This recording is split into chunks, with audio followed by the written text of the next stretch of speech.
हरशुद्ध परमात्मा मीच असे माझे अपार स्वरूप समुद्रावरती जणू तरंग ब्रह्मा विष्णू महेश गणपती सूर्यचंद्र वरुण यम मिरविती देवी कुबेरही तैसेची सर्वज्ञानी दयाघन मुनी हृदयी ज्याचे करीती ध्यान त्याचे बुद्धी उपाधी करुण मिथ्या भान मजचे माझी होतसे.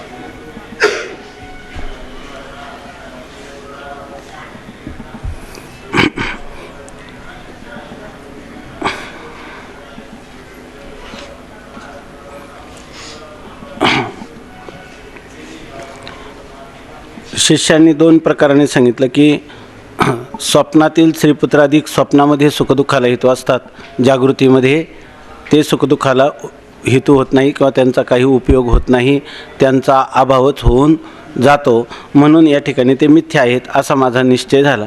मग त्याच रीतीनं जागृत प्रपंचात ते जे पदार्थ आहेत श्रीपुत्राधिक ते स्वप्नामध्ये उपयोगी होत नाही, किंबहुना त्यांचा अभावच होऊन जातो असं सांगितल्यानंतर त्यांनी सांगितलं याचं कारण दुसरं आहे. मग ह्या कारणाने जागृती मिथ्याच ठरते.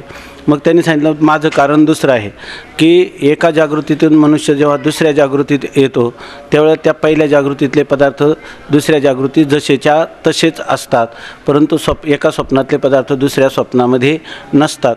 तर याचं कारण सांगताना त्यांनी सांगितलं की एका जागृतीतले पदार्थ दुसऱ्या जागृतीत देखील नसतात. फक्त अशी शंका दे आहे तर ते सिद्धांत अज्ञानी पडत मूर्खांना येते. वस्तुतः ज्ञान समकालातच पदार्थ उत्पन्न होतात.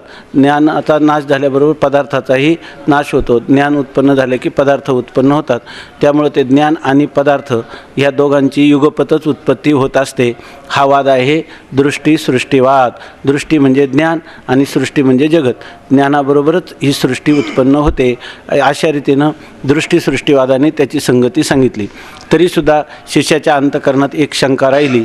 ती शंका तो आता सांगतो. एका जागृतीचे पदार्थ दुसऱ्या जागृतीत नसतात असं सांगितलं, परंतु तो म्हणतो की जर एका जागृतीतले पदार्थ दुसऱ्या जागृतीत नसतील तर आम्हाला तर प्रत्यभिज्ञा होते. प्रत्यभिज्ञा प्रत्यक्ष त्याला म्हणतात की आम्हाला अनुभव आहे की हा जो आज मी पाहत आहे हा पदार्थ कालही मी पाहिला होता आणि काल जो पदार्थ पाहिला तोच आता या ठिकाणी माझ्यासमोर आहे असं प्रत्यभिज्ञा प्रत्यक्ष होत असताना जागृतीचा भेद आहे की नाही. स्वप्नामध्ये प्रत्यभिज्ञा प्रत्यक्ष होत नाही आणि जागृतीमध्ये मात्र प्रत्यभिज्ञा प्रत्यक्ष होतं. हा स्वप्नात आणि जागृतीमध्ये एक विलक्षणता किंवा भेद आहे असं मला वाटतं. आणि तुम्ही तर सांगता की स्वप्न आणि जागृतीमध्ये यत्किंचितही विलक्षणता नाही असं तुम्ही सांगता. त्याचं उत्तर आहे आता तो प्रश्न तो विचारतो आणि नंतर उत्तर देतात. शिष्य म्हणतो महाराज स्वप्नाहून जागृत पुरुषांना पूर्वीच्या जागृतीतील जे पदार्थ होते तेच स्त्री धन पुत्रादी आहेत अशी प्रत्यभिज्ञा होते. म्हणून जागृत पदार्थाची ज्ञानसमकाली उत्पत्ती किंवा नाश म्हणणे संभवत नाही. पदार्थ ज्ञानोत्पत्तीच्या पूर्वीच असतात आणि ज्ञाननाशानंतरही राहतात. हे अनुभवाच्या दृष्टीने जास्त संगतवार दिसते. एक वादाची मर्यादा आहे. त्या मर्यादेमध्ये एक श्रुतीप्रमाणाने युक्तीनं म्हणजे उदाहरणाने आणि अनुभवाने ती गोष्ट जर सिद्ध झाली, श्रुती युक्ती आणि अनुभव, तर ती जर पूर्वपक्षाने सिद्ध केली तरी मानावी लागते. त्याच्यातही अनुभव हे सर्वात प्रबल प्रमाण आहे.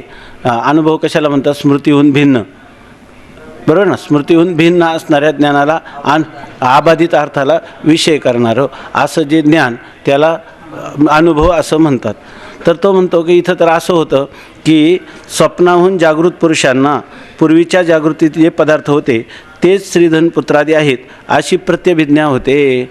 जेव्हा मनुष्य या ठिकाणी स्वप्नातून जागृत होतो, आपलं स्वप्नातून जागृत झाला, तर त्या पुरुषाला पूर्वीच्या जागृतीमध्ये जे पदार्थ होते, आता स्वप्नातले पदार्थ त्याला प्रतीतीला येत नाहीत, पण पूर्वीच्या जागृतीत जे पदार्थ होते ते जागृतीतले पदार्थच आता कालच्याच पदार्थांना मी आता पाहत आहे अशा प्रकारचं प्रत्यक्ष ज्ञान त्यांना होतं. म्हणजे पूर्वी त्याचं प्रत्यक्ष ज्ञान झालेलं आहे आणि त्याचं ते आतासुद्धा काही त्यांचं पुन्हा पूर्वीच्याच पदार्थांचं प्रत्यक्ष ज्ञान होत आहे असं त्याला अनुभूती येते.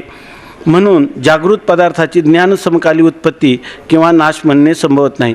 आता जर कालच्या जागृतीतले पदार्थ आज नसते, ते ज्ञानाच्या समकालातच उत्पन्न झाले असतं वाटलं असतं, तर तो काय म्हटला असता, कालच्या जागृतीतले पदार्थ आता आहेत असं त्याला अनुभव आला नसता. आणि तो काय म्हटला असता की अहो आता मी जागृत झाल्यानंतर जेव्हा मला ह्या पदार्थांचं ज्ञान झालं तेव्हाच हे पदार्थ उत्पन्न होऊन भासत आहेत, कालचेच पदार्थ आज नाहीत आणि कालचेच पदार्थ आज आहेत असं प्रत्यभिज्ञा प्रत्यक्ष तर त्यांना होतं. लक्ष दिलं तर ही गोष्ट कळेल. सहज थोडं जरी दुसरीकडं लक्ष गेलं, बाहेर चालणाऱ्या आवाजाकडं, कोणी नखं काढायला लागलं किंवा कोणी जांभया द्यायला लागलं, कोणी दुसरं बोलायला लागलं, तर हे येईल का? लक्षात येणार नाही. म्हणून सांगतात महाराज, स्वप्नाहून जागृत पुरुषांना पूर्वीच्या जागृतीत जे पदार्थ होते तेच हे श्रीधन पुत्रादी पदार्थ आहेत अशी प्रत्यभिज्ञा होते. म्हणून जागृत पदार्थाच्या ज्ञानसमकाली उत्पत्ती किंवा नाश म्हणणे संभवत नाही. ह्या जागृत पदार्थाच्या ज्ञान समकालातच ते पदार्थ उत्पन्न झाले असं म्हणता येणार नाही. म्हटलं असतं, पण अनुभव हे सर्वात प्रबल प्रमाण आहे. अनुभवाचा निषेध किंवा अपलाप करता येत नाही आणि अनुभवामध्ये कालच्या जागृतीचे आजचे पदार्थ आहेत. ते आजच्या ज्ञान ज्या वेळेला त्या पदार्थांचं ज्ञान झालं त्याच वेळेला ते पदार्थ उत्पन्न झाले असं तर काही आम्हाला भासत नाही. पदार्थ ज्ञानोत्पत्तीच्या पूर्वीच असतात, याचा अर्थ आता ज्ञान झालं ते पूर्वीचेच पदार्थ आता आपण पाहतो असं ज्या अर्थी आपल्याला वाटतं, त्या अर्थी आता जागृत झाल्यावर, स्वप्नातून आपण जागृत झाल्यानंतर पूर्वीच्या जागृतीतले पदार्थ आहे अशी प्रत्यभिज्ञा होता कामा नये आणि होते तर खरी. यावरून मला असं वाटतं की हे पदार्थ ज्ञानोत्पत्तीच्या पूर्वी होते. म्हणजे आता सुषुप्तीतून आपण जागृत झालो किंवा स्वप्नातून आल्यानंतर आपल्याला जे पदार्थ दिसतात हे पदार्थ पूर्वीचेच आहेत असंच म्हटलं पाहिजे. नसते तर कालचेच पदार्थ आज अशी प्रत्यभिज्ञा देखील झाली नसती आणि होते तर खरी. म्हणून आणि हा सर्वांचा काय आहे? अनुभव आहे. म्हणून तो म्हणतो की पदार्थ ज्ञानोत्पत्तीच्या पूर्वीच असतात आणि ज्ञान नाशानंतरही राहतात. ज्ञानोत्पत्ती होण्याच्या पूर्वी ते पदार्थ होते आणि ज्ञान जरी नष्ट झाले तरी ते पदार्थ राहणारच आहेत. हे अनुभवाच्या दृष्टीने जास्त संगतवार दिसते. याची संगती जर लावायची झाली जागृती अवस्थेची तर अनुभवाच्या दृष्टीनंच संगती लावली पाहिजे. तर अनुभवाच्या दृष्टीने अशी संगती लावावी की ज्ञान होण्याच्या पूर्वीही ते पदार्थ होते आणि ज्ञानाचा नाश झाला तर आता आपण सुषुप्तीत गेलो किंवा स्वप्नात गेलो तरी ते पदार्थ मात्र जागृतीचे जसेच्या तसेच असतात. अशी संगती अनुभवाच्या दृष्टीनं लावणं हे अधिकच सोयीस्कर आहे, संगतवार आहे असं तो शिष्य म्हणतो. आता श्रीगुरु जे उत्तर देतात ते चांगलं बघा. श्रीगुरु म्हणतात की तो भ्रम आहे. तुला जे वाटतं ना पदार्थ कालचेच आहेत, पूर्वी राहणारे, फक्त ज्ञानच उत्पन्न आणि नष्ट होतं, पदार्थ जसेच्या तसेच राहतात जागृतीमध्ये, हा तुझा काय आहे? भ्रम आहे. आता बघा, भ्रम आहे.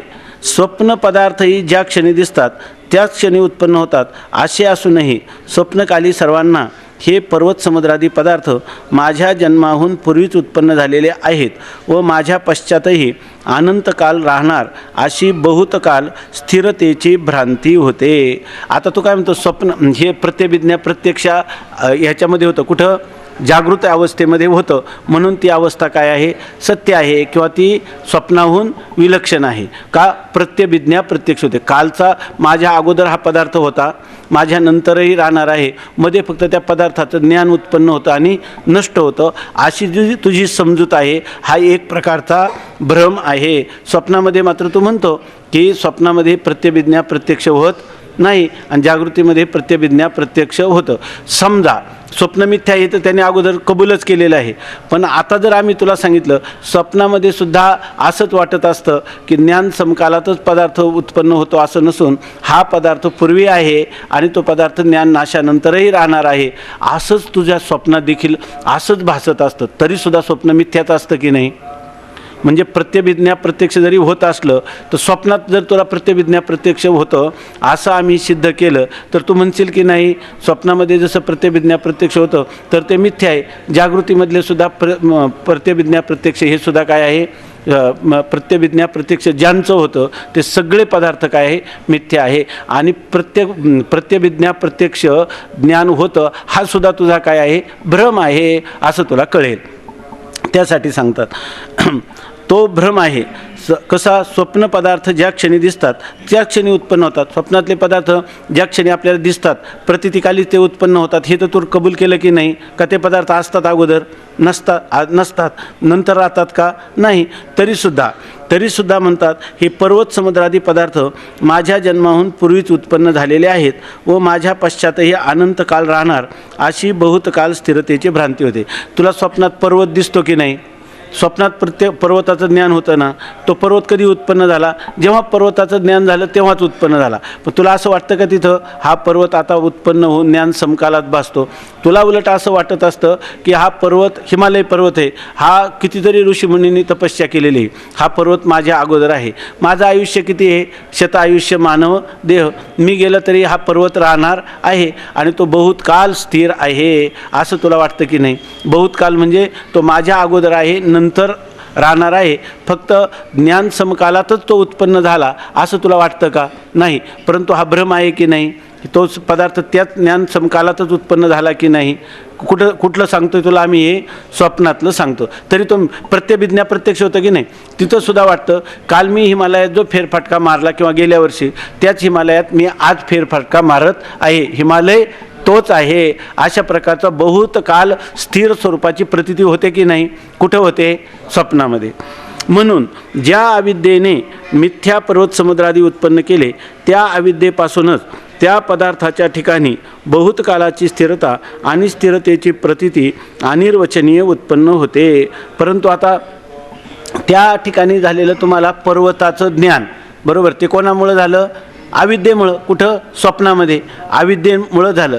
त्या अविद्येमुळं त्या पर्वत उत्पन्न झाला का पर्वताचं ज्ञान उत्पन्न झालं. पर्वतही, हिमालय पर्वतसुद्धा अविद्येचंच कार्य आहे आणि त्याचं ज्ञानसुद्धा अविद्येचंच कार्य. हिमालय पर्वत हा अविद्येच्या तमोगुणाचा परिणाम आहे आणि हिमालय पर्वताचं स्वप्नस्थ हिमालय पर्वताचं ज्ञान हे अविद्येच्या सत्वगुणाचा परिणाम आहे. आणि त्या ठिकाणी जी काही तुला प्रतीती झाली बहुत काल हा हिमालय पर्वत स्थिर आहे, तो अगोदरही होता नंतरही राहणार आहे, अशा प्रकारच्या बहुत काल स्थिरतेचं ज्ञान हा सुद्धा अविद्येचाच परिणाम आहे का. ते आहे तशी वस्तुस्थिती नाही. मग तुला वाटतं की नाही हा बहुतकाल स्थिर आहे, हा अगोदर होता नंतर राहणार आहे, असं कुठं वाटतं, स्वप्नामध्ये. म्हणून तो हिमालय स्वप्नातला सत्य आहे का मिथ्याच आहे, मिथ्याच आहे. मग त्या ठिकाणी काय झालं, हे स्वप्नस्थ पदार्थांचं बहुतकालतेच्या स्थिरतेचं ज्ञान, ते पदार्थ हे सर्वच ज्ञान समकालातच अनिर्वचनीय अविद्येमुळं उत्पन्न झालेलं त्या अनिर्वचनीय अविद्येचं कार्य हे सर्वच काय आहे, अनिर्वचनीय मिथ्या आहे. सदसद विलक्षण अनिर्वचनीय मिथ्याच आहे. त्याचप्रमाणे आता हे झालं ना, स्वप्नातलं तर कळलं ना. तसंच म्हणतात या ठिकाणी, त्याचप्रमाणे जागृत पदार्थाच्या ठिकाणीही बहुतकालाची स्थिरता नाही. तिथं बहुतकालाची स्थिरता होती का, नाही. पण भासली का नाही, भासली. ज्ञान समकालात उत्पन्न झाले का नाही, झाले. पण तिथं तुला वाटलं की नाही बहुतकालापासून उत्पन्न झाले. तिथं ज्ञान समकालातच उत्पन्न झाले, पण तुला वाटलं की नाही या ठिकाणी ज्ञान गेलं तरी हे पदार्थ राहणार आहेत, आहे की नाही. यांच्या मनाने मी अल्पकालाचा सोबती आहे आणि हे बहुत काल राहणारे आहेत, आहे की नाही, असं वाटलं. त्या मी जर त्या ह्याचा पूर आला केदारनाथ बद्रीनाथाचा, मी मात्र जाईल, परंतु हे मात्र कोणत्या का होईना अवशेष काय त्याला म्हणतो त्याच्यामध्ये मी हे गेलं तरी त्या मोहेंजोदडो हडप्पासारखी त्यांचं राहणं होईल, कारण ते बहुत काल स्थिर आहेत. सगळं तुला वाटलं की नाही याच्यामध्ये, पण होतं काय, सगळं युगपत उत्पन्न झालेलं होतं. युगपत त्यांचं ज्ञान, त्या ज्ञानाचे जे विषय पदार्थ, त्यांच्याविषयी असणारी बहुतकाळ स्थिरतेची प्रतीती, हे सर्व अनिर्वचनीय अविद्येपासून उत्पन्न झालेलं अनिर्वचनीय अशाच प्रकारचं हे हिमालयादी प्रपंच होता. हे झालं स्वप्नाचं. हे तर तुला झालं की नाही, कबूल आहे की नाही? आहे. मग आता सांगतात त्याचप्रमाणे जागृत पदार्थांच्या ठिकाणी बहुतकालाची स्थिरता नाही. आता स्वप्नाच्या पदार्थाच्या ठिकाणी बहुतकालाची स्थिरता होती का? नव्हती. पण भासली का नाही? कशामुळं भासली? अविद्येमुळं. तसं जागृत पदार्थांनाही बहुतकालाची स्थिरता नाही, परंतु अविद्येच्या सामर्थ्याने मिथ्या स्थिरता त्या पदार्थाबरोबरच उत्पन्न होऊन प्रतीत होते. परंतु अविद्येच्या ठिकाणी असं सामर्थ्य आहे की ज्या वेळेला हे जागृतीतले मिथ्या पदार्थ उत्पन्न होतात, वास्तविक ते पदार्थ अगोदर नसतात, पण मिथ्या असूनही त्यांच्या ठिकाणी त्या अविद्येमुळंच बहुतकालाच्या स्थिरतेची तुला प्रतीती येते. ठीक आहे ना? अशा प्रकाराने सांगितलं. आता पुढचं बघा. आता शिष्य म्हणतो, महाराज, स्वप्न पदार्थ साक्षात अविद्येचा परिणाम आहेत आणि जागृत पदार्थ अविद्येचा परिणाम नाही. जशी घटाची उत्पत्ती दंडचक्र कुलालापासून होते, तशीच सर्व जागृत पदार्थाची उत्पत्ती आपापल्या कारणापासून होते. आता तो म्हणतो, महाराज, तरी स्वप्नामध्ये आणि जागृतीमध्ये जितका आपल्याला सूक्ष्म विचार करू तसं तसं आपल्याला सुचत जातं. कारण आपलं ठरलेलं आहे जागृती आणि स्वप्न याच्यामध्ये काय तो यत्किंचित का होईना भेद सिद्ध करता आला पाहिजे. एकटा वेदांत दर्शनकार आहे तो वेगळा पडला आणि सगळे बाकीचे दर्शनकार आहे हे सगळे एकत्र होऊन जर त्याला एखाद्याला सुचलं नाही तर तो म्हणतो माझी तर आता बुद्धी कुंठित झाली, पण तुला काही सुचलं तर आता या ठिकाणी कार्यकारण भावाची परंपरा सांगणारे सगळेच दर्शनकार आहे. आता एका शिष्याच्या ठिकाणी हे संवादामध्ये सांगितलेलं आहे, परंतु हे कार्यकारण सत्कार्यवाद जो सांख्यांचा आहे त्याच्यामध्ये कार्य सत आहे, कारणसुद्धा काय आहे? सत आहे. कारण स्वतंत्र आहे. माऊलीसुद्धा म्हणतात ना, सहजे सत्कार वादू तो पद्म करू वरदू धर्म प्रतिष्ठा तो सिद्धू अभय असतो, असं म्हणतात. सत्कार्यवादाला फार महत्त्व आहे. कारण अगोदर हे बौद्धादी काय होते? असत ख्याती मानणारे होते. आणि उपनिषद तर सांगतो असता सत न जायते, असतापासून सतची कधी उत्पत्ती होणार नाही. म्हणून या ठिकाणी कालचा कारणगुणा कार्यगुणे अनुवर्तनते ना, कारणगुणा कार्येषु कार्यानुवर्तनते. कारणाचे जे गुण आहेत ते कार्यातच अनुवृत्त होत असतात. म्हणून हा सत्कार्यवाद आहे. मग याच्यामध्ये कारण कार्य भाव, ज्याला म्हणतो कार्यकारण भाव असा मानलेला आहे. बघा, तो म्हणतो की आता असं आहे की हे सगळं अविद्येचा परिणाम म्हणतात, परंतु असं म्हणता येणार नाही. जागृतीतले स्वप्नातले पदार्थ अविद्येचा परिणाम आहेत, त्यांच्यामध्ये कुठला कार्यकारण भाव नाही. त्या ठिकाणी कार्य आणि कारण, पिता आणि पुत्र हे युगपत उत्पन्न होतात आणि युगपत ज्ञान त्यांचं होतं. त्यांचं ज्ञान आणि पदार्थ यांची युगपत उत्पत्ती आणि युगपत नाश हा सिद्धांत स्वप्नामध्ये त्याला पूर्णपणे बांधलेला आहे. परंतु तो म्हणतो आता असं आहे दुसरं की स्वप्नातले सगळे पदार्थ आणि त्या पदार्थांचं ज्ञान हे सगळं अविद्या कार्य आहे. त्यामुळं त्या ठिकाणी साक्षात अविद्येपासून कोण होतं? स्वप्नस्थ पदार्थ आणि स्वप्नाचं पदार्थांचं ज्ञान हे सगळं अविद्येचं कार्य, हे साक्षात अविद्येचं कार्य आहे. म्हणजे अविद्येचंच कार्य, अविद्येचाच परिणाम म्हणजे स्वप्नस्थ पदार्थ आणि ज्ञान. अविद्येचा परिणाम स्वप्नस्थ पदार्थ म्हणता येईल का? स्वप्नस्थ पदार्थाचं ज्ञानसुद्धा अविद्येचा परिणाम आहे. अविद्येचा परिणाम एक स्वप्नस्थ पदार्थ रूपाने होतो आणि एक ज्ञान रूपाने होतो. याचं कारण काय आहे? याचं कारण अविद्या त्रिगुणात्मक आहे. तर सत्वगुणाचं कार्य, अविद्येच्या सत्वगुणाचं कार्य स्वप्नस्थ पदार्थांचं ज्ञान आहे आणि अविद्येच्या तमोगुणाचं कार्य स्वप्नस्थ पदार्थ आहेत. हा विचार तर आपल्या डोळ्यासमोर आहे. म्हणून तो म्हणतो की अविद्येचे जे आपलं स्वप्नातले जे पदार्थ आहे ते साक्षात अविद्येचं कार्य आहे. त्याच्या ठिकाणी जो कार्यकारण भाव आहे तो कार्यकारणता मिथ्या. त्या ठिकाणी कार्यकारणसुद्धा दोन्हीही काय असतात? कल्पित असतात. ते अविद्येचं कार्य असतं, याच्याबद्दल कोणताही संशय नाही. पण तसं तुम्ही पहा बरं, जागृतीतले पदार्थ, जागृतीतल्या पदार्थांना अविद्येचं कार्य म्हणता येईल का? नाही म्हणता येणार, कारण हे साक्षात अविद्येचं कार्य नाही. जागृतीमध्ये कार्यकारण भाव हा सत्य आहे आणि कार्यकारण भाव हा प्रत्यक्ष दृष्टोत्पत्तीशी येतो असं तो सांगतो. बघा, तशी सर्व जागृत पदार्थांची उत्पत्ती आपापल्या कारणापासून होते. जशी घटाची उत्पत्ती दंडचक्र कुलालापासून होते. आता स्वप्नातला घट, बरोबर ना, स्वप्नातला घट आणि घट बनवणारा कुलाल आणि त्याच्या लागणारी दंड चक्र कुलाल हे सर्वच्या सर्व काय आहे साक्षात अविद्येचं कार्य आहे. पण जागृत पदार्थामध्ये जागृत अवस्थेमध्ये जेव्हा एखादा घट उत्पन्न होतो त्यावेळेला तिथं खरा दंड लागतो की नाही, चक्र कुलाल म्हणजे कुंभार ही सगळी साहित्य लागते की नाही, असं लागतं की नाही, माती हे त्याचं उपादान कारण लागतं की नाही, दंड कुंभार हा त्याचं निमित्त कारण लागतो की नाही, गाढवसुद्धा त्याचं अन्यथा सिद्ध कारण लागतं. म्हणजे जागृतीतला आणि स्वप्नामधला फरक आहे का नाही याच्यामध्ये, म्हणून तो सांगतो सर्व जागृत पदार्थाची उत्पत्ती आपापल्या कारणापासून होते. जागृतीमध्ये कोणताही पदार्थ म्हटलं की त्याला कारण सांगता येतं. किंबहुना कारणा वाचून कार्याची जागृतीमध्ये उत्पत्तीच होत नाही. कोणतंही कार्य दिसलं की त्याच्या पाठीमागं कारण हे असतं आणि कारण हे कसं असतं, कार्याच्या अव्यवहित पूर्वक्षणे असतं त्यालाच काय म्हणतात कारण. कारण अगोदर असतंच. म्हणजे याच्यामध्ये जागृतीतल्या पदार्थामध्ये अगोदर कुंभार असतो की नाही, माती असते की नाही, हे सगळं असतं आणि नंतर घट उत्पन्न होतो. ऐक नाही, त्याला निमित्त कारण लागतं, त्याला उपादान कारण लागतं किंवा त्याला समवायी असमवायी हे नैयायिक सांगतात त्याप्रमाणे कारणं लागतात. सांख्यसुद्धा म्हणतं की हे सगळं कारण सगळ्याचं कोण आहे, स्वतंत्र रीतीनं प्रकृती आहे. प्रकृतेर महान, प्रकृतीपासून महत्त्वापासून अहंकार आपण नेहमी चिंतन करतो. त्या अहंकारापासून पंचज्ञानेंद्रिय, पंचकर्मेंद्रिय, उभयेंद्रियात्मक मन, पंच तन्मात्रा आणि नंतर पंचमहाभूत म्हणजे ही सगळी सृष्टी उत्पन्न होते. म्हणजे याच्यामध्ये जागृती अवस्थेमध्ये कारणापासून कार्य उत्पन्न होतं. स्वप्नामध्ये कारणापासून कार्य उत्पन्न होत नाही, आहे की नाही. ते काय आहे, अविद्येचं सगळं कार्य आहे. जशी घटाची उत्पत्ती दंडचक्रकुलालापासून होते तशी सर्व जागृत पदार्थाची उत्पत्ती आपापल्या कारणापासून होते, आहे की नाही. जर तुम्हाला घट तयार करायचा असेल तर त्याचं कारण मृत्तिका पाहिजे, निमित्त कारण कोण पाहिजे, कुलाल पाहिजे.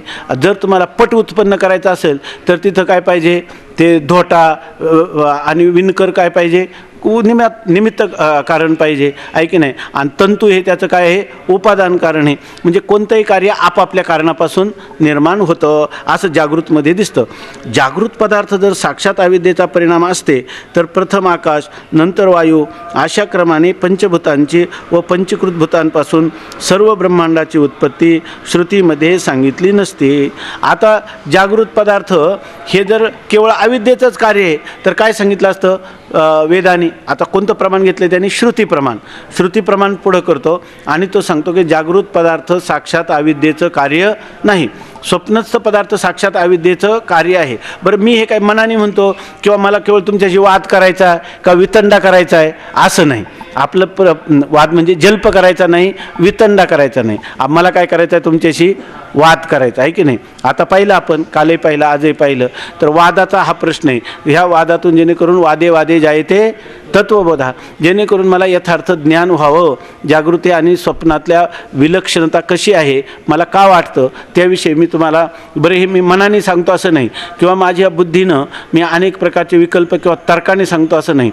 मी असं तर्क करतो की श्रुतीमध्ये ही गोष्ट सांगितलेली आहे की कार्यकारणभाव सत्य आहे आणि जागृतीतल्या सगळ्या पदार्थांच्या विषयी कार्यकारणभावाचा सिद्धांत हा लागू पडतो, म्हणून तो सांगतो. बघा, तुम्ही सांगता की जागृत पदार्थ हे अविद्येचं कार्य आहे आणि असं जर असतं तर श्रुतीनं पण काय सांगितलं असतं, जसे स्वप्न यथा स्वप्न प्रपंचयम मयी माया, खरं तर श्रुतीनं हे सांगितलेलंच आहे, यथा स्वप्न प्रपंचयम मयी माया विजृंभिता तथा जागृत प्रपंचोपी मयी माया विजृंभिता. जागृत प्रपंचसुद्धा मायेचाच विस्तार आहे, परंतु हा सिद्धांत त्याच्या बुद्धीवर आरूढ होत नाही आणि त्याच्या मनात अनेक प्रकारचे तर्क येतात. म्हणून असा पुरुष पुन्हा त्याला माहिती आहे की समोरचं जर श्रुतीप्रमाण सांगितलं की समोर त्याला मान्यच करावं लागतं, कारण शब्दप्रमाण हे सर्व प्रमाणात काय आहे, प्रबल आहे आणि ते इतर प्रमाणाचा काय करतं, बाद करतं. म्हणून त्या ठिकाणी तो म्हणतो, ठीक आहे ना, जर जागृत पदार्थ जर साक्षात अविद्येचा परिणाम असते तर प्रथम आकाश नंतर वायू अशा क्रमाने पंचभूतांची व पंचकृत भूतांपासून सर्व ब्रह्मांडाची उत्पत्ती श्रुतीमध्ये सांगितली नसती. श्रुतीनं सुद्धा काय सांगितलं असतं, सर्व अविद्येचं कार्य आहे. श्रुतीसमोर आणा, आत्मना आकाशः संभूतः, आकाशात वायू, वायोरग्निः, अग्नेरापः आद्भ्यः पृथिवी. कशी उत्पत्ती झाली तर त्यांनी सांगितलं पहिलं एकच परमात्मा होता, तो परमात्माच काय झाला अनेक रूपाने झाला. कसा झाला तर त्या आत्म्यापासून मायेच्या द्वारा मायेचं प्रथम कार्य आकाश झालं, आकाशापासून वायू झाला, वायूपासून अग्नी झाला, अग्नीपासून जल झालं, जलापासून पृथ्वी झाली. मग याचा अर्थ कारण सांगितलं की नाही, कारण परंपरा सांगितली की नाही. श्रुतीनं सरळ काय सांगितलं असतं, जेवढं जेवढं दृश्य आहे किंवा हा सर्व विश्वप्रपंच आहे तो अनादि अविद्येचं कार्य आहे असं सांगितलं का श्रुतीनं. याचा अर्थ परमात्मा कारण आहे की नाही, माया कारण आहे की नाही, माया विशिष्ट परमात्मा ह्या जगताचं कारण आहे की नाही, आणि श्रुतीनं सांगितलं आहे का नाही. आणि त्याच्यापासून कसं झालं याचा क्रमसुद्धा सांगितला. आणि क्रम सांगितल्यानंतर ही जेव्हा पंचमहाभूतं झाली तर ते पंचीकरणमध्ये सांगितले. सर्व पंचमहाभूतं एकमेकांमध्ये मिश्रित होऊन ती स्थूल भावाला प्राप्त झाली आणि सगळं सर्वम द्रव्यम पांचभौतिकम, जगातलं काही पाहते काय पंचभूताचं पंचकृत पंचमहाभूतांचं कार्य आहे असं सांगितलं की नाही. म्हणून याचा अर्थ कार्यकारण भाव श्रुतीनं सांगितला की नाही. मग तुम्हाला मानायला पाहिजे की नाही, काय मानायला पाहिजे, हे अनिर्वचनीय मानायला पाहिजे का हा कार्यकारण भाव सत्य मानायला पाहिजे. आणि हे कोणाचं वर्णन सांगितलं आहे, हे स्वप्नातल्या माणसाला चालला आहे श्रुतीचा उपदेश का जागृतीतल्या माणसाला चालला आहे. आणि जागृतीमध्ये कार्यकारण भाव सांगितला की नाही. मग हा फरक आहे की नाही स्वप्नामध्ये आणि जागृतीमध्ये. म्हणून सांगतात ज्या अर्थी श्रुतीने कार्यकारण भाव परंपरेने ईश्वर सृष्ट जागृत पदार्थ आपापल्या उपादानाचा परिणाम आहेत, साक्षात अविद्येचा परिणाम नाहीत, आणि स्वप्न पदार्थ साक्षात अविद्येचा परिणाम आहेत असे सांगितले आहे. यावरून स्वप्न पदार्थाहून विलक्षण जागृत पदार्थ काही अल्पकाल स्थिर, काही अधिक काल स्थिर असून त्यांचा एकमेकात कार्यकारण भाव आहे. म्हणून स्वप्न समान जागृती नाही, जागृतीचे पदार्थ सत्यच आहेत. आता ते म्हणतात श्रुतीनं सांगितलं का नाही कार्यकारण भाव, जर कार्यकारण भाव नसता तर श्रुतीनं सांगितला नसता. श्रुती काय सांगते, ईश्वर सृष्ट, ईश्वराने उत्पन्न केलेले जागृतीतले जेवढे पदार्थ आहेत, ईश्वर सृष्ट सर्व पदार्थ ते काय आहेत आपापल्या उपादानाचा काय आहेत कार्य आहेत, आहे की नाही. आता आकाश कोणाचं आहे, आकाशाचं उपादान कारण कोण आहे माया, आहे की नाही. आता अग्नीचं वायूचं उपादान कारण कोण आहे आकाश. म्हणजे ईश्वरातलं जागृत दशेमध्ये दिसणारे जेवढे पदार्थ ईश्वर सृष्ट ईश्वराने निर्माण केलेले ते सर्व पदार्थ काय आपापल्या आपापल्या कारणापासून उत्पन्न झालेलं कार्यरूप आहेत असाच अर्थ झाला की नाही. बरं, आणि हे पण सांगितलं यथा स्वप्न प्रपंचोयम मयी माया विजृंभिता, हा स्वप्न प्रपंच जीवाच्या काय आहे अविद्येचा परिणाम आहे असं सांगितलं, आहे की नाही. आणि ईश्वर सृष्ट जागृतीतील सगळे पदार्थ हे कशापासून झालेले आहेत, हे सगळे पदार्थ आपापल्या कारणापासून झालेले आहेत. घट जो आहे तर तो घट कशापासून झालेला आहे मृत्तिकेपासून. मृत्तिका कशी आहे ईश्वर सृष्ट आहे की नाही. म्हणजे ईश्वर त्याचं कारण आहे की नाही, बरोबर आहे की नाही. त्याचं कारण पृथ्वीचं कारण जल आहे की नाही, जलाचं कारण अग्नी आहे की नाही. हा सगळा कार्यकारण भाव श्रुतीनं स्पष्टपणे सांगितलेला आहे. स्वप्न पदार्थ साक्षात अविद्येचा परिणाम आहेत असे सांगितले आहे. श्रुती सांगते की स्वप्न पदार्थ साक्षात अविद्येचा परिणाम आहे आणि जागृत पदार्थ हे आपापल्या कारणापासून उत्पन्न झालेला आहे असा श्रुतीचा निर्णय आपल्याला वेदामध्ये किंवा श्रुती प्रमाणाच्या द्वारा दिसून येतो. ठीक आहे ना. आता हे सगळं सांगितल्यावर यावरून स्वप्न पदार्थाहून विलक्षण जागृत पदार्थ, म्हणून याचा अर्थ स्वप्न पदार्थाहून जागृत पदार्थ काय आहे वेगळे आहेत, ते आपापल्या कारणाचा परिणाम आहेत. आणखी त्याच्यामध्ये एक भेद आहे, काही पदार्थ बहुत काळ स्थिर राहतात, काही पदार्थ अल्पकाल स्थिर राहतात. जो आपलं मानवी शरीर आहे हे अल्पकाल स्थिर राहणार आहे की नाही, किंवा वृक्षादी आहे ते त्या मानाने अल्पकाल स्थिर आहे. आणि हिमालय बहुत काल स्थिर आहे की नाही. काही पदार्थ काय, एक चिलट आहे तर ते चिलट आता नाही का पावसाळ्याच्या दिवसात ते किडे येतात, एकदम येतात, त्यांचा थर पडतो आणि उत्पन्न होऊन त्याचं काही क्षणातच त्याचं काय होतं नाश होतो.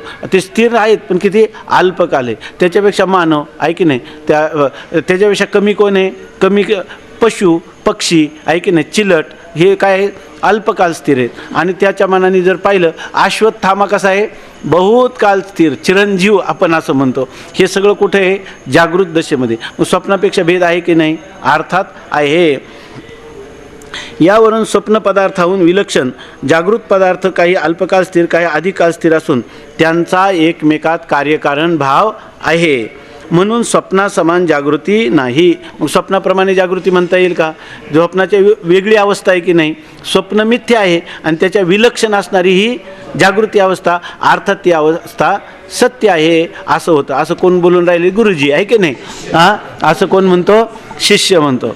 आता नंतर श्रीगुरू त्याला सांगतात. श्रीगुरू म्हणतात हे म्हणणे बरोबर नाही. कारण एखादा अपसिद्धांत आपण ऐकला ना तर त्याला बोलायला सुरुवात केली आणि हे सगळं पुढचं सांगितलं तरीसुद्धा त्याला काय वाटेल हे काय बोलतात ऐकू. पहिल्यांदा त्याला काय म्हटलं पाहिजे? हे तुझं म्हणणं बरोबर नाही. म्हणजे तो काय होतो? सावध होतो. नाहीतर तो काय होतो? झोपतो सुद्धा किंवा कंटाळवाना सुद्धा होतो आहे की नाही? तेव्हा आणि त्याला जर म्हटलं माझं म्हणणं बरोबर नाही, कसं काय बरोबर नाही, तो काय होईल? कान टाव करून ऐकेल. म्हणून या ठिकाणी सांगतात श्रीगुरू म्हणतो हे म्हणणे बरोबर नाही. हे सगळं मनोविज्ञान आहे. मनोविज्ञानाच्या अधिष्ठानावर अध्यात्म आपल्याला ऋषीमुनींनी समजावून सांगितलेले. आपल्या मनाची जशी रचना आहे त्याप्रमाणे श्रीगुरू म्हणतात हे म्हणणे बरोबर नाही. कारण जागृत पदार्थात जसा कार्यकारण भाव दिसतो त्याप्रमाणे स्वप्न पदार्थातही कार्यकारण भाव प्रतीत होतो. आता त्याला काय करावं लागेल? हा कार्यकारण भाव जागृतीत आहे आणि तो काय म्हणतो? स्वप्नात कार्यकारण भाव नाही. स्वप्नातले पदार्थ साक्षात अविद्येचं कार्य आहे. अरे तो बारकाईनं विचार कर की तुला असं दिसेल, जर तुला आम्ही असं सिद्ध करू शकलो स्वप्नामध्ये कार्यकारण भाव असाच जागृतीमध्ये प्रतीत होतो तरी स्वप्न मिथ्या आहे, मग तू स्वप्नाला दृष्टांत करून काय म्हणशील? स्वप्नात कार्यकारण दिसून सुद्धा स्वप्न मिथ्या आहे, मग जागृतीमध्ये कार्यकारण भाव दिसला म्हणून तो काय सत्य आहे का? मग त्याला काय एवढं घाबरायचं? कार्यकारण भाव जरी दिसला, बहुतकालाची स्थिरता प्रतीतीला आली तरी जसं स्वप्न तशी जागृती ऐक नाही असं तू म्हणशील. म्हणून सांगतात हे म्हणणे बरोबर नाही. कारण जागृत पदार्थात जसा कार्यकारण भाव दिसतो, जागृत पदार्थामध्ये कारण भाव दिसतो की नाही, तसा स्वप्न पदार्थातही कार्यकारण भाव प्रतीत होतो. स्वप्नामध्ये आपल्याला कार्यकारण भाव प्रतीत होतो की नाही? तिथं असं वाटतं का हे जो कुंभार आहे आपलं, हे जे घट आहे स्वप्नातला तो अविद्येचं कार्य आहे का? स्वप्नातला घटसुद्धा कुंभाराने बनवला, हां, त्याचे उपादान कारण मृत्तिकाच गोळा केली, सगळं आहे की नाही? कार्यकारण भाव काही तुला जागृतीतच दिसतो असं नाही. अविद्येचा परिणाम असणारा कार्यकारण भाव हा सुद्धा स्वप्नातही तुला जसाच्या तसाच प्रतीत येतो. नाही पण जागृतीपेक्षा विलक्षणता आहे. काय विलक्षणता आहे? तिथं सुद्धा आपापल्या उपादान कारणापासून निमित्त कारणापासून ते पदार्थ उत्पन्न झाले, असंच आपलं निर्माण झाले, अशीच प्रतीती आपल्याला येते की नाही? कुठे येते? स्वप्नामध्ये.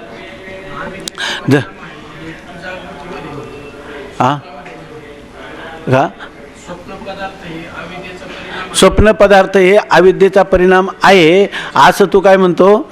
जागृत आल्यावर म्हणतो. पण तिथं तुला वाटतं का अविद्येचा परिणाम आहे? तिथं तर तुला काय वाटतं?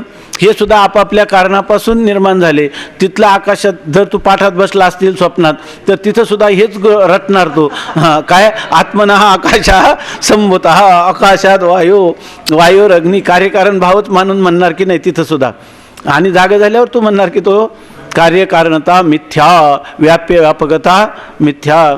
तुला स्वप्नामध्ये जेव्हा तुला मुलगा झाला तेव्हा त्या मुलाचं कारण तू आहे असंच वाटणार की नाही त्या ठिकाणी? बरोबर की नाही? कार्यकारण भाव प्रतीती येणार नाही का तिथं? पुत्र पौत्र सगळे येणार. कारण जागृत पदार्थात जसा कार्यकारण भाव दिसतो त्याप्रमाणे स्वप्न पदार्थातही कार्यकारण भाव प्रतीत होतो. स्वप्नातील कुंभारही दंडचक्राच्या साहाय्यानेच घट उत्पन्न करतो. स्वप्नातला कुंभार काय दंडचक्र घेतल्या वाचून उत्पन्न करतो काय? तिथे कार्यकारण भाव आहे ते. बरं, आपण आपल्या गाईच वत्स किंवा आपल्या स्त्रीच पुत्र झाल्याचे पाहतो. त्यात घट, वत्स आणि पुत्र यांच्या ठिकाणी कार्यता आणि अल्पकाल स्थिरता प्रतीत होते आणि सर्व पदार्थ समकालीच आहेत. चांगलं लक्ष घ्या. आपल्याला आपल्या गाईला काय वासरू किंवा आपल्या स्त्रीला पुत्र झाल्याचं आपण पाहतो, परंतु या ठिकाणी हे जे घट हे झालेलं गाईला झाले, वास्तविक स्वप्नात काय वाटतं? गाई अगोदरच आहे की नाही? नंतर ती काय त्या ठिकाणी प्रसूत होण्याच्या पूर्वी आहे की नाही? नंतरही आहे असंच वाटतं की नाही? आणि त्या वत्साची गाय ही काय आहे? कारण, आणि वत्स हे काय तिचं कार्य, पुत्र हे कार्य आणि त्याची आई किंवा आपली स्त्री हे काय त्याला कारण आहे. असं कार्यकारण भाव दिसतो की नाही? आणि आईचं वय अधिक आहे आणि मुलाचं वय काय आहे? वत्साचं वय कमी कमी आहे, एक अल्पकाल स्थिर आहे, एक बहुतकाल स्थिर आहे, असं सगळं आपल्याला दिसतं की नाही. आणि हे सर्व पदार्थ समकालीच आहेत, हे सगळं दिसतं. पण जागृतीत आल्यावर हे सगळे पदार्थ काय आहेत का? होती अगोदर गाई अगोदर होती का? आणि वत्स नंतर होतं का? का सर्व समकालीच आहे? आता तिथं स्त्री अगोदर होती का तुला झालेलं पुत्र नंतर होता? युगपतच होते. हे कधी जाग झाल्याबरोबर याच्या जोपर्यंत भ्रमकालात तुला, पण जेव्हा तुला स्वप्न दिसतं तेव्हा तुला कार्यकारण भाव सत्य वाटतं की नाही? आणि हे सगळं ज्ञान समकाली आहे असं तू कधी म्हणतो? जाग झालं. शास्त्र शिकल्यावर म्हणतो का शिकल्या वाचून म्हणतो? स्वप्नातून जाग झाल्याबरोबर स्वप्नातले पिता आणि पुत्र किंवा माता आणि पुत्र, गायी आणि वत्स यांच्या ठिकाणी येणारी जी बहुतकालाची स्थिरतेची प्रतीती, पूर्वोत्तर किंवा प्रथम आणि पश्चात हा भाव आणि कार्यकारण भाव, हे सर्व अगदी स्वप्नात खरेच होते असं म्हणतो का जागृत आल्यावर? हां, का युगपत उत्पन्न झालं सर्व ज्ञान आणि त्याचे पदार्थ आणि बहुतकालाची अल्पकालाची स्थिरता, हे सर्वच्या सर्व स्वप्नकालातच होते, एक क्षणकालच त्याची प्रतीती आली असं म्हणतो की नाही? हे शास्त्र शिकून शिकलेलाच म्हणतो स्वप्नातल्या कार्यकारण भाव मिथ्या, का न शिकता सुद्धा म्हणतो? न शिकता सुद्धा म्हणतो. मग न शिकता सुद्धा स्वप्नातल्या कार्यकारण भाव म्हणतो, तर जे निदान जे जागृती अवस्थेत सावध राहून जागृतीच्या मिथ्यात्वाचं चिंतन करतात त्यांना जागृती मिथ्या ठरवायला पाहिजे की नाही? आहे की नाही? नाहीतर मग काय, हा बिचारा आपण आता सर्व पदार्थ समकालीच आहेत, कोणी कोणाचे कारण नाहीत, हे सगळे काल सांगू का, ते एक कीर्तन होतं ना, तर कीर्तनाला एक आपले बाळासाहेब एका मुलाला घेऊन आले, त्याच्यावरती मोटारसायकल, यांना यायचं होतं म्हणून त्याला बळजबरीनं घेऊन आले. त्याला थोडक्यात सांगतो, तर ते त्याला घेऊन आले, ते कीर्तन झालं आणि तो इथं आल्यावर ते म्हणे मला काही तुमच्याशी बोलायचं आहे म्हणे. आणि मग म्हटलं सांगा तुम्ही काय, मला काही सूचना करायच्यात म्हणे. हां, तर हां, ते म्हणे तुमच्या कीर्तनात लहान मुलं बडबड करत होते, त्यांचं कोणाचं लक्ष नव्हतं, काही लोक झोपली होती काही लोक झोपली होती, काही लोक नुसती चळवळ करत होते. आणि त्याच्यात म्हणे 5 मिनटं लेट झाल्यावर कीर्तन, मग तर काय सगळे घड्याळाकडं पाहत होते म्हणे. तुम्ही ज्यांच्याकडे तोंड करून बोलत होते तेवढेच लोक त्यांच्या चेहऱ्यावर काहीतरी हावभाव दिसत होते. बरं तुम्ही गोष्टही सांगितली नाही काही, त्याच्यामुळे तुम्हाला गोष्टी सांगत नाही का तुम्ही म्हणे? 2 गोष्टी सांगितल्या पण ते फार ओझरत्या सांगितल्या म्हणे. तर तुम्ही आता हे गोष्टी वगैरे माहीत करून, मी म्हणलं मला गोष्टी सांगता येत नाही, ते म्हणलं गोष्टी शिका तुम्ही आणि सांगा म्हणे, तुम्हाला ही सूचना कोणी करणार नाही म्हणे, मी तुम्हाला सांगतो म्हणे.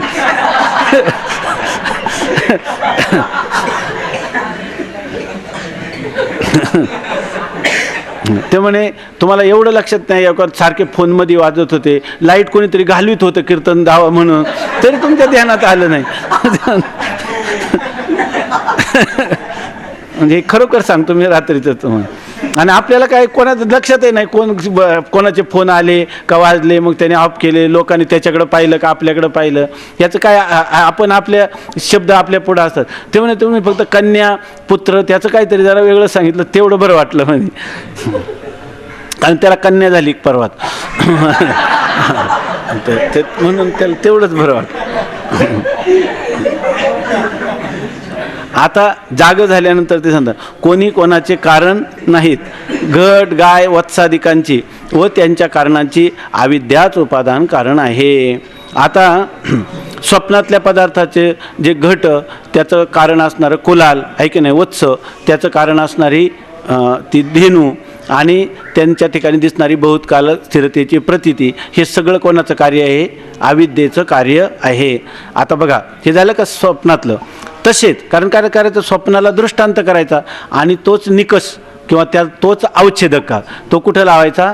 जागृतीला लावायचा. बघा हां, तसेच जागृतीच्या पदार्थ, आता हे झाले स्वप्न, तसंच जागृतीच्या पदार्थातही कोणी अधिक कालाचे कारण रूपाने, कोणी अल्पकालाचे कार्यरूपाने स्वप्नाप्रमाणे प्रतीत होतात. आता जागृतीच्या पदार्थात कोणी काय होतात? अधिक काल असणारे जे कुलाल वगैरे, बरोबर आहे ना, अगोदर पूर्वी असणारे ते काय होतात, कारण आहेत असं वाटतं. आणि तो जो पुत्र आहे किंवा ते वत्स आहे ते काय आहे, अल्पकाल रूपाने असणारं कार्य असं आपल्याला प्रतीत होतं. कुठं, जसं स्वप्नामध्ये तसं जागृतीमध्ये. वास्तविक कोणी कोणाचे परस्पर कारण नाहीत. या जागृतीच्या अवस्थेमध्ये कोणतं कारण आहे का, कोणी कार्य आहे का, नाही. स्वप्नामध्ये कार्यकारण भाव भासला म्हणून तो सत्य ठरतोय का, कारण स्वप्नामध्ये भासला तरी मिथ्या ठरला का नाही. मग जागृतीमध्ये कार्यकारण भाव भासला म्हणून ते स्वप्नापेक्षा नाही, पण हा कार्यकारण भावामध्ये सत्यच आहे. काय आहे तर सांग ना कारण, त्यात सिद्ध कर ना. सिद्ध करायला काहीच नाही, तुला अधिकारच नाही.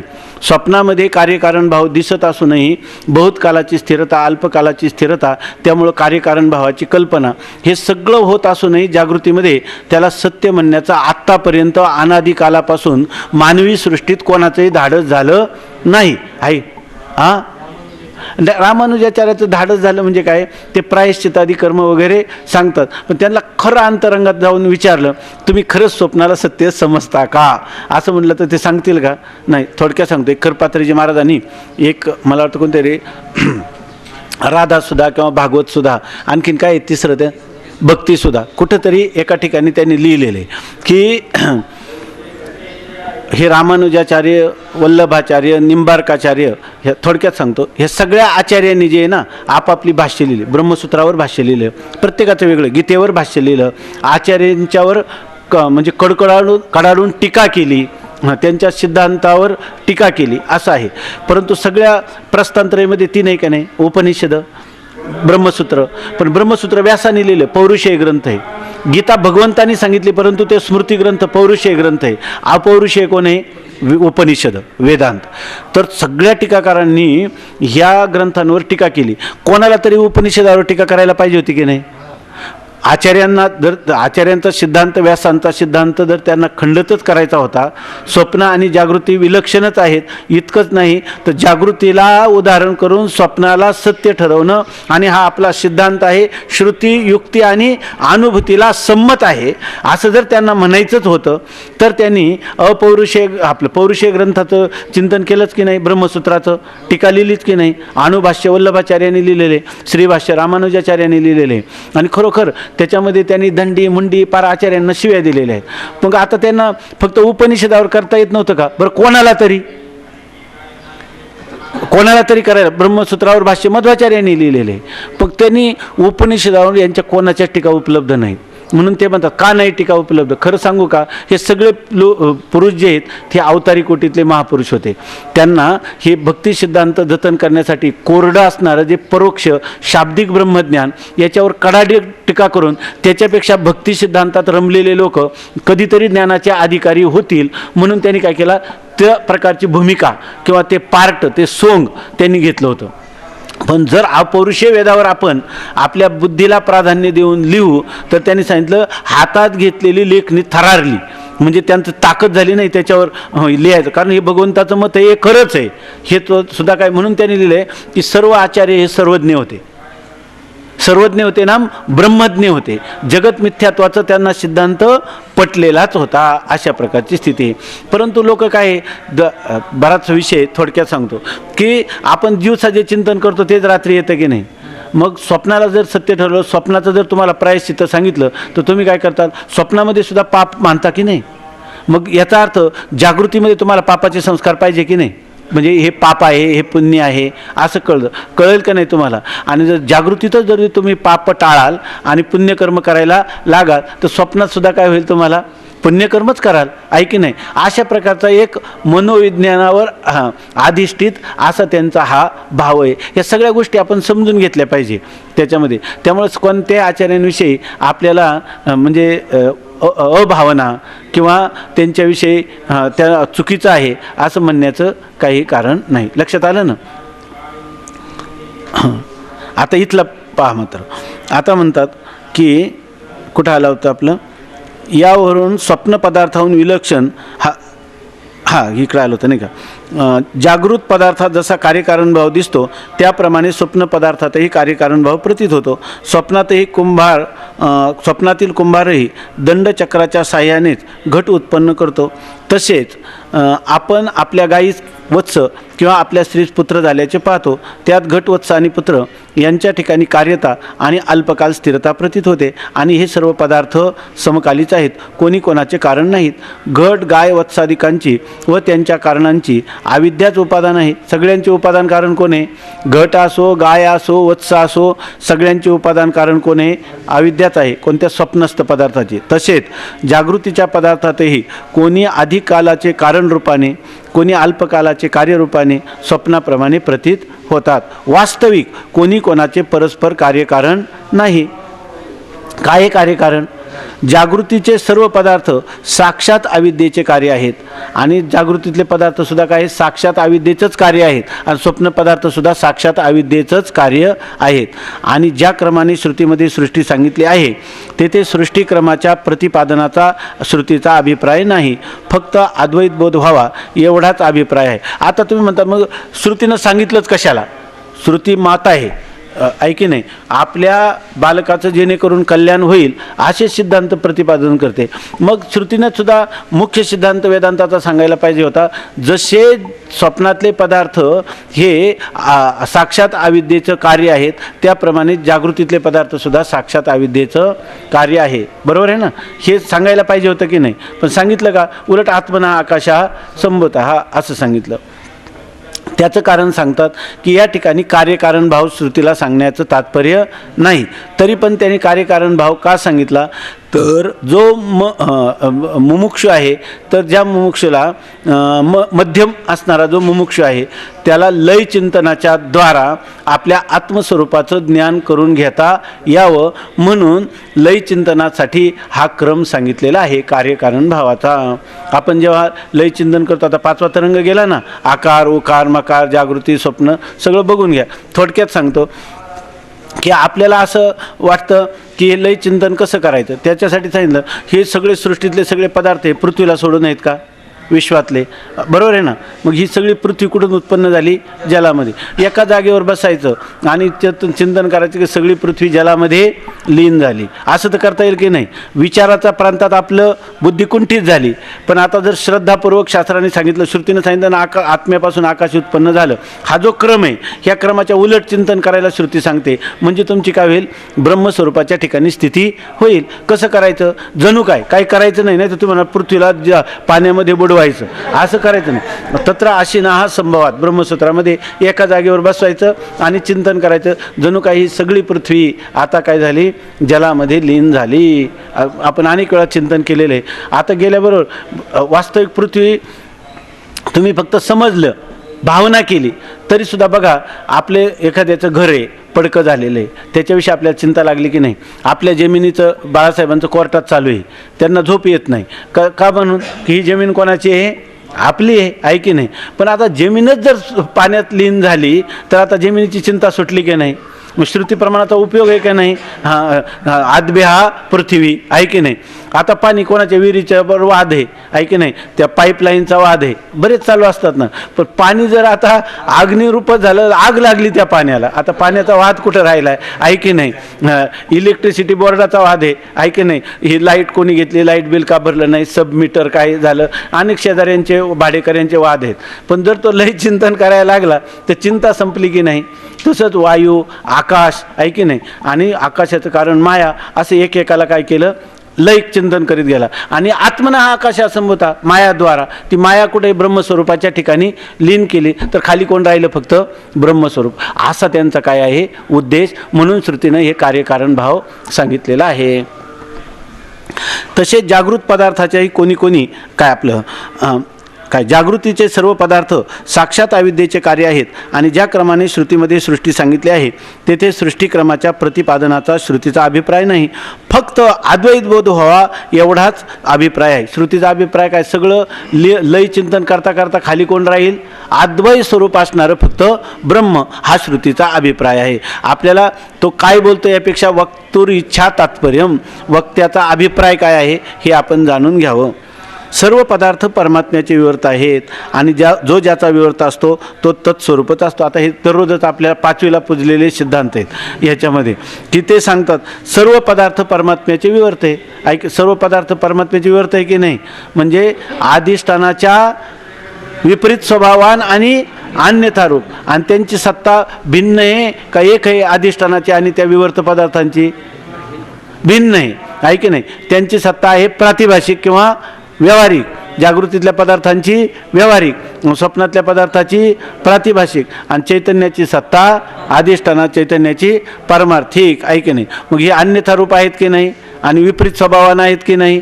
मग असे असलेले पदार्थ, सर्व जागृतीतले पदार्थ अधिष्ठानाचे विवर्त आहेत का स्वप्नातले पदार्थ देखील अधिष्ठानाचे विवर्त आहेत का दोन्ही पदार्थ अधिष्ठानाचे विवर्त आहेत? आणि विवर्त पदार्थ अधिष्ठानाची कोणतीही लाभहानी करत नाही. परंतु जर आपल्याला अधिष्ठानाचं ज्ञान झालं तर ते विवर्त पदार्थ कुठं फिरायला जातात, आहे की नाही? का अधिष्ठान ज्ञानानंतर आध्यस्थ, विवर्त, कल्पित, अनिर्वचनीय पदार्थ यांची निवृत्ती ही अधिष्ठान रूपच असते, आहे की नाही? हे तर आपल्याला माहीतच आहे की नाही? म्हणून सांगतात सर्व पदार्थ परमात्म्याचे विवर्त आहेत, आणि जो ज्याचा विवर्त असतो तो तत्स्वरूपच असतो, जो ज्याचा विवर्त तो त्या अधिष्ठान स्वरूपच असतो. याच्याबद्दल काही शंका नाही ना? हे पहिल्या तरंगातच आपण पाहिलेलं आहे. म्हणून सर्व नामरूपात्मक प्रपंच ब्रह्माहून पृथक नाही तर ब्रह्मरूपच आहे. सर्व नाम, स्वप्नातही नामरूपच आहे की नाही, आणि जागृतीमध्येही नामरूप. नामरूपात्मक प्रपंच म्हणजे नामरूप हेच प्रपंच आहे. नामरूपालाच दुसरं नाव काय आहे? प्रपंच. प्रपंचामध्ये नामरूपा वाचून दुसरं काय आहे का? आणि तो काय आहे? अधिष्ठान ब्रह्माचा विवर्त आहे. आणि सगळे विवर्त पदार्थ अधिष्ठान ज्ञानानंतर काय असतात? अधिष्ठान रूपच असतात. म्हणजे हा जो सर्व प्रपंच आहे तो अधिष्ठान ब्रह्मरूपच आहे की नाही? आणि मग ह्या अर्थाने जर म्हणलं तर आता बाळासाहेब अभंग म्हणले काय? ऐसा ज्याचा अनुभव विश्वदेव सत्यत्वे. सगळं विश्व काय आहे? परमात्मा रूपच आहे. मग ते विवर्त ठरून परमात्मा रूप आहे का सत्य समजून परमात्मा रूप आहे? खरं सांगा आता, एवढं उत्तर द्या म्हणजे तर तुम्हाला एक नजर आली त्याची. ऐसा ज्याचा अनुभव विश्वदेव सत्यत्वे, आहे की नाही? हा विवर्त समजून का दुसरा काय पर्याय आहे का? जर सत्य समजलं तर दोन सत्य राहतील का कधी? आहे की नाही? त्यांची भांडणच होतील का नाही? ते त्यांच्यात कधीतरी ऐक्य होईल का? नाही. एक मिथ्या आणि एक सत्य असलं तर होईल का नाही ऐक्य? का तरच होईल का? असंच आहे, असंच आहे. म्हणून सर्व नामरूपात्मक प्रपंच ब्रह्माहून पृथक नाही तर ब्रह्मरूपच आहे. या अर्थाचा बोध जिज्ञासूस होण्याकरता सृष्टी सांगितली आहे, दुसरे प्रयोजन नाही. अरे बाबा, श्रुतीनं जरी ही कार्यकारण भावाची परंपरा सांगितली असली तरी जिज्ञासूला ही सृष्टी कल्पित असून ती ब्रह्मरूपच आहे, किंबहुना अवघे ब्रह्मरूप रिता नाही ठाव, हे कळण्यासाठीच श्रुतीनं ही कार्यकारण भाव जागृत पदार्थांना, ईशसृष्ट पदार्थांना प्रतिपादन केलेला आहे.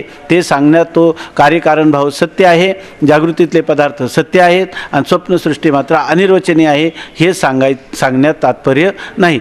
जागृतीतले पदार्थ जसे अनिर्वचनीय तसे स्वप्नातले पदार्थ देखील अनिर्वचनीय आहेत, आणि दोन्ही अनिर्वचनीय पदार्थाचं अधिष्ठान एकच आहे. आणि ह्या अधिष्ठान सच्चिदानंद अद्वैत स्वरूपाचं जर ज्ञान यथार्थ झालं तर हे सगळेच पदार्थ काय आहेत? ब्रह्मरूप आहेत. हे जीवाला, जिज्ञासूला याचा बोध व्हावा म्हणून श्रुतीनं कार्यकारण भावाची जागृत सृष्टीची संगती कार्यकारण भावाने सांगितलेली आहे. कार्यकारण भाव सांगण्यात तात्पर्य नाही. लय चिंतनाच्या द्वारा मुमुक्षुला, जिज्ञासूला अद्वैत ब्रह्माचा बोध व्हावा हे त्याच्या पाठीमागचं तात्पर्य आहे. ठीक आहे ना? बघा आता, सृष्टी प्रतिपादनात जो क्रम सांगितला आहे तो स्थूलदृष्टी पुरुषास विपरीत क्रमाने लय चिंतनाकरिता सांगितला आहे. आता सृष्टी प्रतिपादनात जो क्रम सांगितला तो क्रम तरी का सांगितला? कार्यकारण भाव असल्याशिवाय क्रम सांगितला का? नाही. कार्यकारण भाव आहे म्हणून क्रम सांगितला. आकाशात वायू हो असा क्रम सांगण्यात तात्पर्य नाही. तो कशासाठी सांगितला? लय चिंतन करता यावं म्हणून सांगितला. त्या लय चिंतनाचे अद्वैत बोध हेच फल आहे. बघा, आपण सगळं उपनिषद, ब्रह्मसूत्र, गीताभाष्य जरी पाहिलं ना तरीसुद्धा हे सगळं अभ्यास झाल्यानंतर आपण काय करायचं? हे आलेली वचनाची कशी संगती लावायची? त्यांनी संगती लावलेली तरी आपल्याला हे कळेलच असं नाही. कदाचित आपलं एक आयुष्य किंवा अधिक जन्मसुद्धा पुन्हा काय आपण म्हणू, पुन्हा जन्माला यायचं आणि हे शास्त्रचिंतन करायचं असं होईल. निर्णय होईलच असं नाही. पण ज्ञानोबारायांनी आणि निश्चलदासजींनी याचा असा निवाडा केला की आपलं डोकं चालवायचं कामच नाही. त्यांनी सांगितलेले जे सिद्धांत तेवढे समजून घेऊन श्रद्धापूर्वक आपण जर त्याचं म्हणजे काय आलोडन अनुसंधान केलं तर आता हे बघा ना, आपण किती वाचलं की एक आपण काय म्हणू अशा प्रकारचा सृष्टीचा क्रम सांगितलेला आहे. उलट आपल्या शंका बळकट होतील. जर क्रम नाही तर क्रम सांगितला कशाला? लय चिंतनासाठी सांगितलं हे आपल्या ध्यानातच येईल असं नाही. हे शास्त्रकारांनी निवाडा करून आपल्याला सांगितलेलं आहे. याच्यामध्ये कार्यकारण भाव कशासाठी सांगितला तर त्या ठिकाणी जिज्ञासूला बोध व्हावा म्हणून सांगितला. या ठिकाणी पूर्वोत्तर भाव कशासाठी सांगितला? लय चिंतन करण्यासाठी सांगितला असं सांगितलं. म्हणजे एवढं जर आपण लक्षात घेतलं तर याच्यावरच आपल्याला वाटलं तर लय चिंतन करू शकतो, आपल्याला वाटलं तर विचार पुन्हा याचा करू शकतो कोणतंही. हे सगळं निवाडा केला. म्हणून हा विचारसागर ग्रंथ आहे ना, त्यांनी लिहिले ना, त्या ह्या ग्रंथीचा आदर मला फार वाटतो असं लिहिलं ना. बघा त्या सुरुवातीलाच लिहिलं गौरव चित्ताशी फार वाटे असं सांगितलं त्यांनी. विचारसागर याच्यात लिहिले की विचारसागरीचे रहस्यमनी येताची आनंद न माये त्रिभुवनी आणि तेच द्यावया सवंगडिया लागोनी ग्रंथा प्रवृत्ती झाली माझी असं लिहिलं. हे मला हे अनेक प्रकाराने चिंतन करता करता त्याचा कसा निश्चय झाला ते पण त्यांनी लिहिलं आहे.